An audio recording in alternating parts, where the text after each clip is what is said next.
দুই চিকিৎসককে মারধরের ঘটনায় জড়িতদের শাস্তির দাবিতে চট্টগ্রামে বেসরকারি হাসপাতাল ডায়াগনস্টিক সেন্টারে সেবা বন্ধ রেখেছেন চিকিৎসকরা। এতে ভোগান্তিতে পড়েছে চিকিৎসা বা বিভিন্ন টেস্ট করাতে আসা রোগীরা।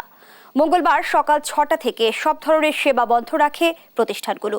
চট্টগ্রাম থেকে একেএম নাজিমের পাঠানো তথ্য ও চিত্রে ডেস্ক রিপোর্ট।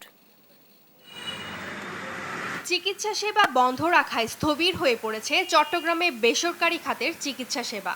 নগরীর হাসপাতাল ডায়াগনস্টিক সেন্টারগুলোতে রোগী আসলেও কোনো চিকিৎসা সেবা দিচ্ছেন না চিকিৎসকরা। এছাড়া কোনো ধরনের টেস্টও করতে পারছেন না ডায়াগনস্টিক সেন্টারগুলোতে। ফলে দীর্ঘ অপেক্ষার পর সেবা না নিয়ে ফিরে যেতে হচ্ছে রোগীদের। এতে নগরীর আশেপাশের জেলা উপজেলা থেকে আসা রোগীরা চরম বিপাকে পড়েছেন। পরীক্ষাটা কিভাবে করবো এখন মাথা ঠিক নাই। এখানে সব হাসপাতালে গেছি, সবগুলো বন্ধ।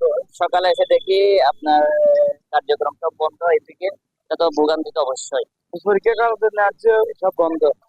পরীক্ষা করা না করাতে আমার ক্ষতি দিচ্ছে। বাংলাদেশ মেডিকেল অ্যাসোসিয়েশন চট্টগ্রাম শাখার সাধারণ সম্পাদক ডাক্তার ফয়সাল ইকবাল চৌধুরী জানান, দুইজন চিকিৎসককে মারধরের ঘটনায় তাদের এই কর্মসূচি আগামী বুধবার সকাল পর্যন্ত অব্যাহত থাকবে। তবে জরুরি চিকিৎসা সেবা এই কর্মসূচির আওতামুক্ত আছে বলে জানান তিনি। এদের বিরুদ্ধে শাস্তিমূলক ব্যবস্থা করে দুই একটা যদি উদাহরণ সৃষ্টি হয়, তাহলে আমার মনে হয় এই যেসব মুরগির পার্টি রোগী মারা হয়ে যাওয়ার পরে হাসপাতাল ভাঙচুর করে বা ইয়ার উপর হামলা করে চিকিৎসকের উপর, তারা এগুলা থেকে বিরত থাকবে। চট্টগ্রাম জেলার কক্সবাজার, রাঙামাটি, খাগড়াছড়ি থেকে আসা রোগীরা বেশি ভোগান্তিতে পড়েছেন। দ্রুত এ সমস্যার সমাধানের দাবি রোগী ও স্বজনদের।